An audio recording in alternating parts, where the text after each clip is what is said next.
नमस्कार, स्वागत है आप सभी का दिस वीकेंड में। और मैं ही यानेजा आपके साथ। और मैं हूं सोमिल अब्रोल आपके साथ। कोशिश यही रहती है इस प्रोग्राम की कि आप तक पहुंचाया जाए कि इस पूरे हफ्ते क्या कुछ हुआ, क्या बड़ी डेवलपमेंट सामने आई। चाहे जम्मू कश्मीर में आप पॉलिटिकली देखें या भारत जोड़ो यात्रा, जो कि एक मेन कंसर्न रहा, काफ़ी टाइम से इसके ऊपर फोकस किया जा रहा है। वहीं जम्मू कश्मीर में क्या कुछ स्कीम्स आई, जॉब क्रिएशन की बात की जाए तो उसको लेके भी कुछ बड़ी डेवलपमेंट्स देखने को मिली। और वहीं सिक्योरिटी को लेके सवाल जो है वो अभी भी बना हुआ है। इस सब के ऊपर बातचीत करेंगे। सोमिल है मेरे साथ। सोमिल, आपसे जानना चाहेंगे, शुरुआत करते हैं भारत जोड़ो यात्रा से। कंसर्न काफ़ी टाइम से भारत जोड़ो यात्रा चल रहा है, जम्मू कश्मीर भी आ गई है भारत जोड़ो यात्रा, तो इसके चलते आप ग्राउंड पे रहे, आपने पूरी कवरेज की, तो बताएं क्या कुछ मेजर डेवलपमेंट्स रही इस पूरे हफ्ते। जी बिल्कुल, भारत जोड़ो यात्रा को लेकर जम्मू कश्मीर के बीच में अगर देखा जाए तो ये एक बड़ी खबर जो है सुर्खियों के बीच में रही, जिसमें 19 को भारत जोड़ो यात्रा जम्मू कश्मीर की टेरिटरी के अंदर जी। एंटर हुई, जिसमें जो लखनपुर कॉरिडोर है वहाँ से राहुल गांधी द्वारा जो यात्रा शुरू हुई थी 7 सितंबर को, और लगभग 3500 किलोमीटर का जो सफ़र है वो तय कर जम्मू कश्मीर के अंदर एंटर हुई। यात्रा के साथ कंसर्न जी। तो कई सारे जुड़े हुए थे, क्योंकि सिक्योरिटी एक बड़ा कंसर्न है। जम्मू कश्मीर यूं तो हाई अलर्ट के ऊपर ही होता है, और उसको देखते हुए भी सिक्योरिटी रिलेटेड कई सारी जो ग्रिड्स थी वो टाइट की गई। जी। और उसको जब यात्रा एंटर हुई तो उसके बाद बड़ा यहाँ पर वार्म वेलकम हुआ, जिसमें डॉक्टर फारूक अब्दुल्ला वहाँ पर गए। उसके साथ साथ शिवसेना के मेंबर पार्लियामेंट जो हैं महाराष्ट्र के बीच में, वो वहाँ पर गए। उसके साथ और कई सारे नेता, फिर कई सारी उसके बीच में जो डिस्कशंस थी वो भी होना शुरू हो गई, जिसमें चौधरी लाल सिंह ने वहाँ पर स्वागत तो किया, लेकिन उनको कहीं ना कहीं वहाँ पर जब इग्नोर किया गया, स्टेज पे नहीं बुलाया गया, तो एक कंट्रोवर्सी उसके ऊपर हिया बन गई, और वो खबर भी बड़ी सुर्खियों के बीच में रही। उसके साथ साथ अगले दिन जब यात्रा की शुरुआत होनी थी, क्योंकि देर शाम पहुंची और उसके बाद 20 को इस यात्रा की शुरुआत होनी थी, तो सुबह अर्ली इन द मॉर्निंग जो थी वो बारिश होना शुरू हो गई, मौसम एकदम खराब हो गया।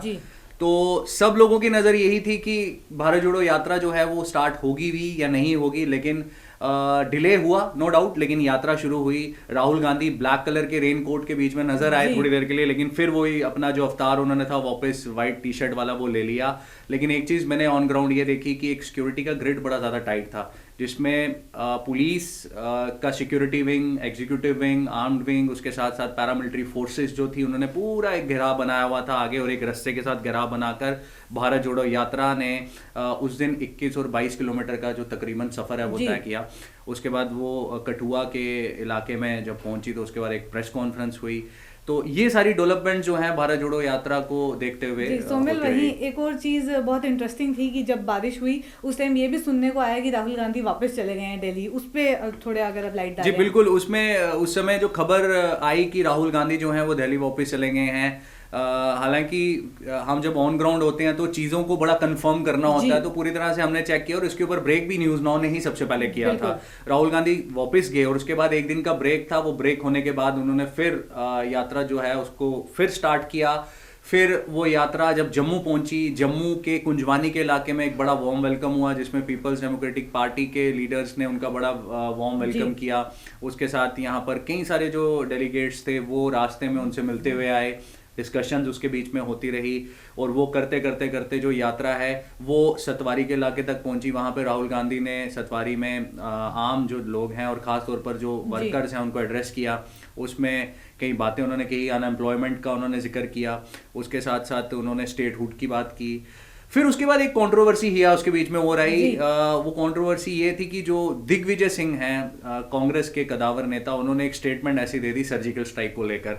तो उसको देखते हुए फिर जम्मू के बीच में जो राइट विंग के लोग हैं या फिर भारतीय जनता पार्टी के लोग हैं, उन्होंने उसका बड़ा विरोध किया, कड़ा विरोध किया। उन्होंने कहा कि सिक्योरिटी फोर्सेस का इससे मॉरल जो है वो डाउन होता है, आर्म्ड फोर्सेस का मॉरल इससे डाउन होता है। तो कई सारी चीजें उसके साथ भारत जोड़ो यात्रा के साथ घट भी रही हैं, और अभी एट प्रेजेंट भारत जोड़ो यात्रा जम्मू कश्मीर के बीच जैसे आपने सोमिल बताया कि ग्राउंड पे आप थे और आपने देखा कि सिक्योरिटी बहुत अच्छा इंतजाम जो है वो किया गया था। ये तो बात रही कि जम्मू में क्या कुछ रहा। वहीं अब जब यात्रा कश्मीर पहुंच रही है तो सिक्योरिटी को लेके बहुत सारे सवाल देखे जो है वो उठ रहे हैं इसके ऊपर, कि ऊपर से राहुल गांधी ने खुद ये एडमिट किया कि उनके एडवाइजर्स ने उन्हें मना किया था, एक दिन के लिए यात्रा को हॉल्ट भी करना पड़ा इसके चलते कि सिक्योरिटी सही नहीं है। वहीं कश्मीर पुलिस से ट्वीट करके कह रहे हैं कि हमने ऐसी कोई एडवाइजरी नहीं दी, इन्होंने पर्सनल लेवल पे यात्रा रोकी है, हमारी तरफ से पूरा इंतजाम है। तो जहाँ जम्मू में इतनी ज़्यादा सिक्योरिटी देखने को मिली और वहीं कश्मीर में आके क्वेश्चंस खड़े हो गए, तो इस पे कहीं ना कहीं अब पॉलिटिकल बहुत ज़्यादा इन्वॉल्वमेंट देखने को मिली। और लोगों का ये भी कहना था कि कश्मीर में अगर यात्रा सक्सेसफुल हो जाती है तो इसका मतलब ये है कि कश्मीर में शांति है, पीस है। तो कहीं ना कहीं ये यात्रा सक्सेसफुल जानबूझ के नहीं की जा रही कि वहां पे पीस ना दिखाया जाए। तो इसको आप किस तरीके से देखते देखो हैं? ये इसमें क्या है कि कल काजीगुंड के इलाके में जब भारत जोड़ो यात्रा पहुंची तो वहां पर अचानक से हमने भी ये ट्वीट देखा जिसमें रजनी पाटिल ने ये ट्वीट किया, उसके साथ जयराम रमेश ने ट्वीट किया और सिक्योरिटी की ग्रिड को लेकर उन्होंने कई सारे सवाल इसके ऊपर उठाए। हालांकि उनका ये आरोप था कि भीड़ एकदम आ गई और जो सिक्योरिटी थी वो कहीं ना कहीं उसकी व्यवस्था सही से नहीं थी, तो उसके ऊपर सवाल उठाने शुरू कर दिए। वहीं दूसरी तरफ इसके ऊपर काउंटर भी किया गया, भारतीय जनता पार्टी ने भी इसके ऊपर सवाल खड़े किए और जो पुलिस है कश्मीर जोन की उन्होंने भी अपनी क्लियरेंस इसके ऊपर दी। हालांकि पॉलिटिकल अगर अप्रोच देखी जाए या पॉलिटिकल डेवलपमेंट जम्मू कश्मीर के बीच में देखी जाए तो इस समय जो मेन स्ट्रीम पॉलिटिकल पार्टी है that is Bharatiya Janata party, उनको पूरी तरह से काउंटर करती है कांग्रेस। और कांग्रेस की जो मैं कहूंगा कि जो टॉप लीडरशिप है वो इस समय जम्मू कश्मीर के बीच में है। तो जाहिर सी बात है कि यहाँ पर क्योंकि पॉलिटिकल डेवलपमेंट्स कई सारी हो रही हैं, कई सारे जो स्टेटमेंट्स हैं पॉलिटिकल वो आ रहे हैं, तो कुल मिलाकर अगर देखा जाए तो जो राजनीति के जो गलियारे हैं उसके बीच में अभी जिसे हम कहेंगे कि हवाएं बड़ी ज्यादा गर्म है। तो एक टाइम के बाद जो है थोड़ी देर के बाद रेगुलर इंटरवल के बाद कोई ना कोई एक बयान आ रहा है, कोई ना कोई एक पॉलिटिकल स्टेटमेंट आ रही है, तो वो चीजें जो हैं हम इस समय वॉच कर रहे हैं। वहीं 30 को एक बहुत बड़ी रैली को आयोजित किया जाएगा कश्मीर में, श्रीनगर के जो शेर कश्मीर स्टेडियम है वहां पर उसको किया जाएगा। उसमें कई ऐसे लीडर्स हैं जिसको कांग्रेस ने इनवाइट किया है, तो वो भी इसका हिस्सा बन सकते हैं। कई ऐसी कांग्रेस की जो सरकारें हैं जहां पर उन्होंने अपनी गवर्नमेंट को फॉर्म किया है, वहां के चीफ मिनिस्टर्स जो हैं वो वहां पर आ सकते हैं। तो देखा जाए तो जम्मू कश्मीर और खास तौर पर कश्मीर को लेकर जो एक पॉलिटिक्स है वो होती आ रही है और उसको लेकर कई बड़ी डेवलपमेंट्स हो रही हैं। जी, वही सिक्योरिटी से हम थोड़ा जम्मू की ओर आ जाते हैं और नरवाल में ट्विन ब्लास्ट भी हुआ इसी भारत जोड़ो यात्रा के दौरान। तो आप इसके बारे में बताएं कि आप ग्राउंड में थे, क्या कुछ देखा, क्या कुछ उसमें से अपडेट्स निकल के जी बिल्कुल, राहुल गांधी की भारत जोड़ो यात्रा जब कठुआ में थी और उसने जब वाया सांबा से जम्मू आना था तो उससे पहले नरवाल के इलाके में ट्विन ब्लास्ट वहां पर होते हैं। ट्विन ब्लास्ट में तकरीबन 7 से 9 लोग उसके बीच में इंजर्ड होते हैं और उसके बाद फिर पूरी तरह से जो सिक्योरिटी फोर्सेस की जब ये सारी चीज़ें कॉग्निजेंस में आती हैं तो वहाँ पर इलाके को सैनिटाइज किया जाता है, जो उनका एक पार्ट रहता है, कोर्स ऑफ एक्शन रहता है। उसके बाद इलाके को कॉर्डन में लिया जाता है एंड डिफरेंट जो एजेंसीज हैं, डिफरेंट फोर्सेस, जिसमें जम्मू एंड कश्मीर पुलिस का special operation group, security wing, उसके साथ साथ इंडियन आर्मी भी वहाँ पर आती है। उसके बाद सीआरपीएफ के ऑफिसर, सीआरपीएफ की टीम वहाँ पर आती है और एसआईए की टीम के बाद फिर एनआईए की टीम वहाँ पर आती है। कुल मिलाकर अगर देखा जाए तो जम्मू कश्मीर के बीच में पर्टिकुलरली जम्मू की तरफ अगर हम आए तो जम्मू को डिस्टेबलाइज करने की कोशिश की जा रही है। रीजन ये है कि एक मॉडस ऑपरेंडी चेंज हुई है जिसमें एक पैटर्न बदला गया है। चाहे अगर इन्फिल्ट्रेशन की बात की जाए तो इंटरनेशनल बॉर्डर्स के जरिए जो है इन्फिल्ट्रेशन की जो अटेम्प्ट्स हैं वो फाइल करने की कोशिश की जाती हैं। फिर ट्विन ब्लास्ट का जो मामला नरवाल में सामने आया उसके ऊपर फिर सिक्योरिटी को लेकर कई सारे सवाल जो थे वो खड़े होना शुरू हो गए, क्योंकि 26 जनवरी भी था। 26 जनवरी को लेकर भी जो हाई अलर्ट है वो सिक्योरिटी एजेंसीज ने जारी किया होता है। और इसी बीच क्योंकि नरवाल का एक ऐसा इलाका है, नरवाल एक ऐसा एरिया है जो बड़ा हॉटस्पॉट है, जहाँ पे बड़ा क्राउड रहता है। लोग अपनी गाड़ियों को ठीक करवाने के लिए अगर किसी ने जाना तो वो नरवाल जाता है। उसके बाद वहाँ कई सारे स्पेयर पार्ट्स की शॉप्स हैं, कई सारी जो यूज्ड जो स्पेयर पार्ट्स हैं या कई सारी कमर्शियल गाड़ियाँ वहाँ पर ठीक होती हैं। तो पैटर्न जो था वहाँ पर ब्लास्ट होने का वो कुछ इस कदर था कि कुछ एक गाड़ी के बीच में पहले एक ब्लास्ट होता है, उसके बाद जब वहां पर क्योस जैसी हो जाती है, अफरा तफरी वहां पर हो जाती है, तो उसकी कुछ देर के बाद एक और ब्लास्ट होता है। तो सीनियर ऑफिसर्स तो वहां पहुंच गए, लेकिन उसके बाद फिर सवाल ये उठने शुरू हो गए कि आखिर चूक कहाँ पे हुई। बिल्कुल। कांग्रेस के कुछ नेताओं ने भी इसके ऊपर फिर सवाल जो थे वो खड़े करना शुरू कर दिए।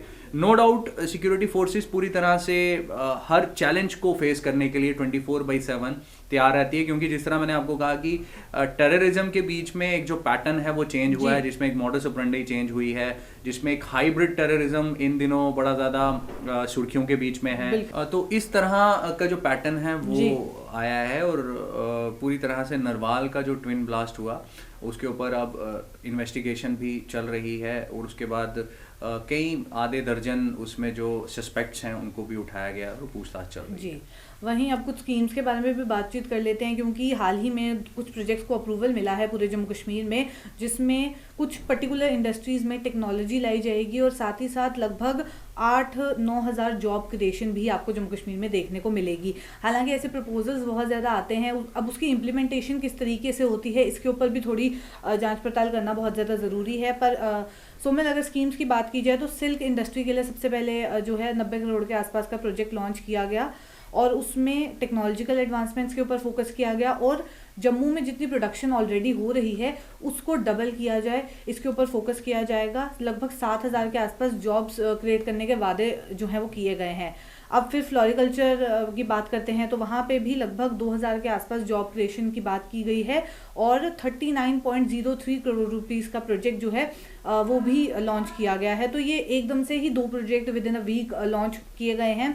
फोकस किया जा रहा है कि टेक्नोलॉजिकल एडवांसमेंट्स जहां हमारे जितने भी फार्मर्स हैं, चाहे आप सेरिकल्चर की बात कीजिए, फ्लोरिकल्चर की बात कीजिए, जितने फार्मर्स हैं उनके पास उतनी टेक्नोलॉजी नहीं अवेलेबल है, या अगर है तो उनको यूज़ नहीं करनी आती, तो उस सबको सिखाया जाएगा इन स्कीम्स के थ्रू, ताकि फार्मर्स को भी फायदा हो, साथ ही साथ जॉब क्रिएशन भी हो। इसको किस तरीके से देखते हैं आप? बिल्कुल, फार्मर्स की डबल इनकम करने के लिए जिस तरह गवर्नमेंट ऑफ इंडिया ने कई दफ़ा कहा है, प्रधानमंत्री नरेंद्र मोदी भी अपनी स्पीच में फार्मर्स को लेकर स्पीच के बीच में जिक्र ज़रूर करते हैं।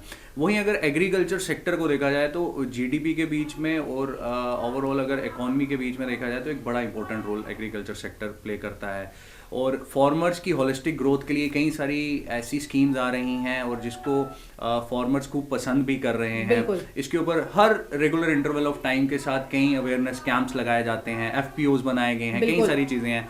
तो नो डाउट स्कीम्स जब भी आती हैं, इम्प्लीमेंटेशन उसका एक बड़ा इंपॉर्टेंट पार्ट रहता है, क्योंकि उसमें अकाउंटेबिलिटी एक ऑफिसर की रहती है कि उस स्कीम को वो किस तरह से इम्प्लीमेंट करवा रहा है, अवेयरनेस किस तरह से उसके बीच में हो पा रही है, और बिल्कुल चीज़ें इसके साथ जुड़ी होती हैं अगर एम्प्लॉयमेंट को लेकर। क्योंकि अभी रिसेंटली ही मैं आपको बताऊं, एक स्टार्टअप एक्सपो स्टार्ट हुआ था।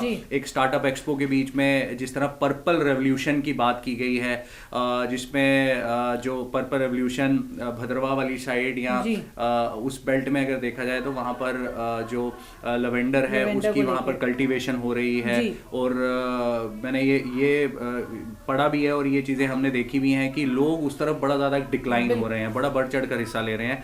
तो चीज़ों के बीच में नेचुरली बदलाव हो रहा है, और जब ऐसी स्कीम्स आती हैं तो उसको इम्प्लीमेंटेशन प्लस उसके साथ जो रोज़गार हैं वो कहीं ना कहीं बड़े ज़्यादा जुड़े होते हैं, और हर कोई ये चाहता है कि वो अपनी इनकम को, अपने रिसोर्स को क्रिएट करे, और ये स्कीम लाजमी है कि इस तरह की स्कीम जब आती हैं तो ये बड़ा अहम रोल प्ले करती हैं। आखिर में प्रॉपर्टी टैक्स को लेके इस हफ्ते में बहुत कुछ देखने को मिला। पहले एक्सपेक्टेड था कि प्रॉपर्टी टैक्स लग सकता है, सोर्सेज से जो है पता चल रहा था, देन पता ये चला कि कमर्शियल इस्टेब्लिशमेंट्स पे प्रॉपर्टी टैक्स लगाया जाएगा, विवाद भी इस पे देखने को मिला। देन गवर्नमेंट को जो प्रपोज की गई थी वैल्यू, उसके 50% पे गवर्नमेंट ने अग्री किया। तो प्रॉपर्टी टैक्स एक मेजर कंसर्न रहा कहीं ना कहीं, जहाँ एक तरफ एंटी इंक्रोचमेंट ड्राइव्स लगातार देखने को मिल रही हैं, दूसरी तरफ प्रॉपर्टी टैक्स लगाया जा रहा है। तो जम्मू कश्मीर में इस समय लोग ये सोच रहे हैं कि हमारा रहना बहुत ज़्यादा मुश्किल हो गया है। तो इस पे ग्राउंड में क्या सिचुएशन है? देखिए, प्रॉपर्टी टैक्स को लेकर जो स्टेक होल्डर्स हैं उनकी अलग अलग इसके ऊपर राय है, जिसमें जो रेजिडेंशियल प्रॉपर्टीज़ हैं उसके टैक्स को लेकर ये भी खबरें हैं कि उसको हो सकता है कि वो नहीं अभी इम्पोज करवाया जाए, उसको एग्जेम्प्ट किया जाए। दूसरी तरफ कमर्शियल जो प्रॉपर्टीज़ हैं उसकी टैक्स की मुझे लगता है कि इम्प्लीमेंटेशन पहले अप्रैल से एक ऑर्डर भी सर्कुलेट हो रहा है, और व्यूवर्स भी वो देख रहे होंगे, वो होना जो है वो शुरू हो जाएगी। हालांकि जो रेजिडेंशियल प्रॉपर्टीज़ हैं जो म्यूनसिपल लिमिट्स के बीच में आती हैं, जम्मू म्यूनसिपल कॉरपोरेशन के जो मेयर हैं उन्होंने ये साफ किया, उन्होंने भी ये कहा कि इसको इम्पोज नहीं करवाया जाएगा। और कई सारे लीडर्स ऐसे हैं उन्होंने इसको बड़ा अपोज किया। फिर खुद जब हम ऑन ग्राउंड निकलते हैं और ऑन ग्राउंड जब हम जो स्टेक होल्डर्स हैं या फिर जो लोग हैं जो अपने घरों में रिजाइड कर रहे हैं, लोकेलिटीज़ के बीच में रह रहे हैं, तो वो भी इसका खूब विरोध जो है वो कर रहे हैं, क्योंकि ऑलरेडी इन्फ्लेशन को अगर देखा जाए तो काफ़ी इस समय एक पीक पे वो जा रहा है। दूसरी तरफ लोग ये कहते हैं कि हमारा भाई जो इनकम का सोर्स है या जो हमारे रिसोर्सेज हैं उसमें तो कोई इन्हांसमेंट नहीं हो रही, बट डायरेक्टली इनडायरेक्टली जो, हाँ बिल्कुल, डायरेक्टली इनडायरेक्टली जो टैक्सेस हैं वो बढ़ रहे हैं, तो उससे कहीं ना कहीं हमारा जो बजट है वो जरूर डिस्टर्ब हो रहा है। तो इस तरह का जो प्रॉपर्टी टैक्स है हम लोग उसका विरोध करते हैं। तो पूरा एक मिक्स्ड किस्म का जो रिएक्शन है वो देखने को मिलता है इसके ऊपर। चलिए, बहुत बहुत शुक्रिया सोमिल हमारे साथ जानकारी शेयर करने के लिए कि ग्राउंड पे इस समय इन सिचुएशंस को लेके क्या कुछ देखने को मिल रहा है। तो फिलहाल के प्रोग्राम में इतना ही। क्या कुछ इस पूरे हफ्ते रहा, कोशिश की कि आप तक वो पहुंचाएं, क्या क्या मेजर अपडेट्स रही, चाहे वो भारत जोड़ो यात्रा की बात की जाए उसमें क्या पॉलिटिकल डेवलपमेंट्स रही, और साथ ही साथ प्रॉपर्टी टैक्स को लेके जहां बहुत ज़्यादा विवाद देखने को मिला कि लोग इसको अपोज कर रहे थे। वहीं पहले भी प्रॉपर्टी टैक्स की बात की गई थी काफ़ी साल पहले, पर उस समय उसे इम्पोज नहीं किया गया, पर अब जहां अप्रूवल मिल गया है तो क्या सिचुएशन है। तो चलिए, फिलहाल के प्रोग्राम में इतना ही। ऐसे और वीकेंड प्रोग्राम्स लेके आपसे फिर मुलाकात करेंगे। अभी के लिए दीजिए इजाज़त, नमस्कार।